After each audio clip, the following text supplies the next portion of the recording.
નમસ્કાર મિત્રો, મારી આસાટી ગુજરાતી ચેનલમાં તમારું સ્વાગત છે। મિત્રો, અત્યારે હાલની સૌથી મોટી અને દુઃખદ ખબર સામે આવી રહી છે। ત્યારે મિત્રો હેમા માલિનીને લઈને મોટા સમાચાર મળી રહ્યા છે। મિત્રો, આપને જણાવી દઈએ કે મનોજ કુમારના નિધનથી દુઃખી થયા હેમા માલિની। જી હા મિત્રો, વિગતવાર વાત કરીએ તો હેમા માલિની ક્રાંતિ જેવી મોટી ફિલ્મોમાં મનોજ કુમારની ત્યારે સહકલાકાર રહી ચૂકેલા હેમા માલિનીને કહ્યું કે તેમણે બનાવેલી ત્યારે બધી ફિલ્મો ત્યારે મિત્રો દેશભક્તિ પર આધારિત છે। મળતી વિગતો અનુસાર મિત્રો વધુ આપણે એ પણ જણાવી દઈએ કે ત્યારે મિત્રો જણાવી દઈએ કે તેઓ થોડાક સમય માટે ભાજપમાં હતા, પરંતુ ખરાબ સ્વાસ્થ્યને કારણે તેઓ પાર્ટીને સમય આપી શક્યા નહીં અને તેઓ દેશ માટે કરેલા બધા સારા કાર્યોથી પ્રશંસા કરતા હતા અને તેઓ હવે આ દુનિયામાં નથી અને ખૂબ જ દુઃખની વાત છે।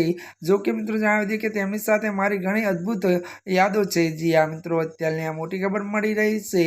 ત્યારે મિત્રો આજના માટે આટલું જ। અમારી ચેનલમાં નવા હોય તો અમારી ચેનલને મિત્રો લાઈક, શેર અને સબસ્ક્રાઈબ કરી દેજો। ધન્યવાદ।